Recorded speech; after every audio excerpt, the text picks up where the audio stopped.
दोस्तों, Charlie Chaplin का नाम तो आपने सुना ही होगा। क्या कमाल की अदाकारी थी।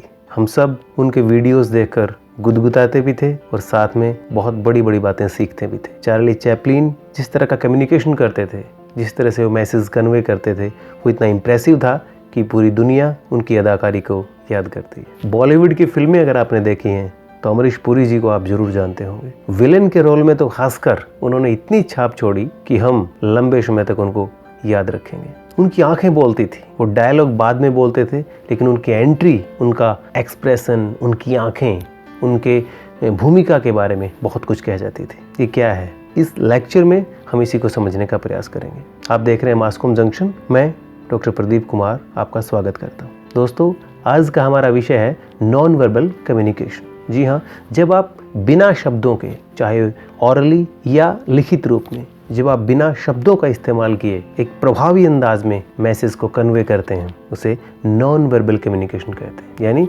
अमौखिक संचार, जहाँ पे आपने शब्दों का इस्तेमाल नहीं किया, लेकिन आपने अपने मैसेज को कन्वे किया, इमोशंस को, अपनी फीलिंग्स को आपने शेयर किया नॉन वर्बल तरीके से। अमौखिक संचार, transmission of messages through facial expression, eye contact, gestures, postures is called non verbal communication. Charles Darwin ने भी एक स्टडी में ये पाया कि जो पशु पक्षी हैं वो भी आपस में कम्युनिकेट करते हैं, अपने जेस्चर्स, एक्सप्रेशंस के जरिए अपनी फीलिंग्स शेयर करते हैं। वो अपने तरीके का एक संचार करते हैं, अपने तरीके का उनका एक सिस्टम है। अब हम चर्चा करेंगे कि वो कौन से मीडियम्स हैं जिनके जरिए हम नॉन वर्बल कम्युनिकेशन करते हैं। दोस्तों, बॉडी का जो पोस्चर है, यानी आपका जो बैठने का, उठने का जो तरीका है, वो कुछ आपके बारे में कह रहा होता है।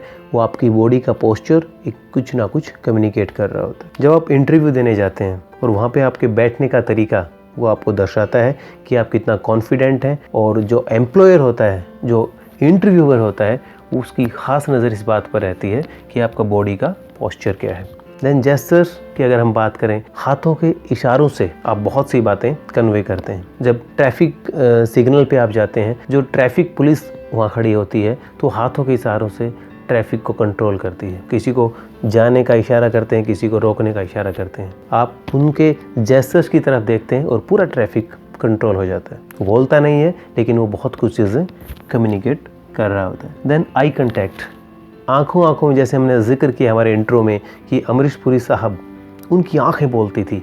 वो आंखों के माध्यम से ही ऐसा एक ऑरा वो पैदा करते थे कि अपनी छवि स्थापित कर लेते थे। एक जो खूंखार जो होता है, एक जो विलेन की जो छवि होती है, उसको स्थापित कर देते थे अपने पहले सीन से ही। आई कॉन्टैक्ट, ठीक इसी तरह जब आप किसी से बात करते हैं तो आपका आई कॉन्टैक्ट जो है, आपकी आंखें क्या वो इशारा कर रही हैं, आपका आई कॉन्टैक्ट काफ़ी कुछ बताता है कि आप सामने वाले की आंखों में आंखें मिलाकर बात करते हैं तो आप कॉन्फिडेंट दिखते हैं। आप स्टेज पे बोल रहे होते हैं, आप किसी से बात कर रहे होते हैं, अगर आपकी आई कॉन्टैक्ट सामने वाले की आंख में नहीं है, it means there is something wrong. Then attire, एक तरह से जो वेशभूषा आपकी है, जो कपड़े आपने पहने होते हैं, वो बहुत कुछ कम्युनिकेट कर रहे होते हैं। किसी भी व्यक्ति को गाड़ी में जाते हुए देखकर या कैसे भी हो जा रहा है, उसको देखकर हम अंदाज़ा लगा सकते हैं वो शादी में जा रहा है, वो स्कूल में जा रहा है, वो किसी के फ्यूनरल पे जा रहा है। यानी उसके जो कपड़े हैं वो बहुत कुछ एक तरह से कन्वे करते हैं मैसेज कि क्या कम्युनिकेट कर रहा है, कहाँ वो जा रहा है, किस ओकेजन के लिए वो तैयार होके जा रहा है। देन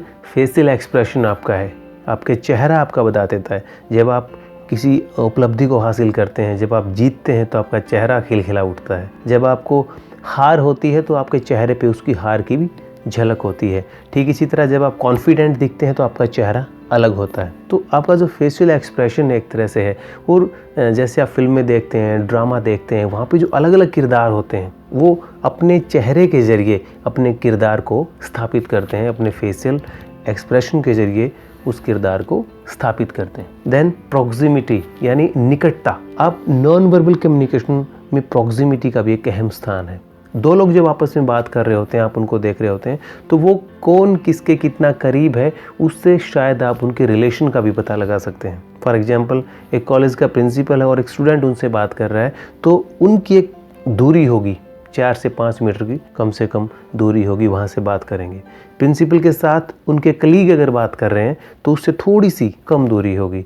लेकिन अगर प्रिंसिपल अपने घर पे हैं, अपना बेटा, हस्बैंड उनके साथ खड़े हैं, तो हो सकता है वो और ज़्यादा नज़दीक हो। तो ये जो प्रॉक्सिमिटी है, ये कुछ ना कुछ कन्वे कर रही होती है कि किसका किससे कैसा संबंध है। देन टच के जरिए आप बहुत कुछ कम्युनिकेट कर जाते हैं। कई बार आप एक बहुत अच्छा काम करके आते हैं और आपके पेरेंट्स जो हैं वो आपको शायद कुछ बोलते नहीं हैं, लेकिन आपने उनको आकर के अपना रिज़ल्ट बताया, अपनी उपलब्धि बताई, उनकी आंखें छलक आती हैं और आपकी पीठ थपथपाते हैं या आपको गले से लगा लेते हैं। उन्होंने एक शब्द मुंह से नहीं बोला, उन्होंने आपको गले से लगाया, स्पर्श किया, या आपकी पीठ थपथपाई, या आपको गले से लगाया, आपके सिर पे हाथ रखा। उन्होंने एक तरह से टच किया आपको बिना कुछ बोले, लेकिन आप में इतना जोश भर गया कि आप उसको ज़िंदगी भर उस जो लम्हा होता है उसको याद रखते हैं। तो हमने आज डिस्कस किया कि नॉन वर्बल कम्युनिकेशन के कौन से मीडियम्स हैं, कौन से माध्यम हैं जिनके ज़रिए हम नॉन वर्बल कम्युनिकेशन करते हैं, अमौखिक संचार करते हैं। और ख़ास बात यह है कि जब हम वर्बली भी कम्युनिकेट कर रहे होते हैं, जब हम शाब्दिक संचार कर रहे होते हैं, ऑरली हम संचार कर रहे होते हैं, तो हमारे जो नॉन वर्बल एक तरह से फेशियल एक्सप्रेशन है, हमारे जेस्चर्स हैं, वो इस वर्बल कम्युनिकेशन को भी इफ़ेक्टिव बनाते हैं। तो एक तरह से वर्बल कम्युनिकेशन का नॉन वर्बल कम्युनिकेशन सप्लीमेंट है, एक तरह से उसका पूरक है। तो दोस्तों, आज हमने चर्चा की नॉन वर्बल कम्युनिकेशन की। हम सब नॉन वर्बल कम्युनिकेशन करते हैं और हम सब जानते हैं कि इसकी इम्पोर्टेंस क्या है। इसी के साथ अब हम आपसे विदा लेते हैं।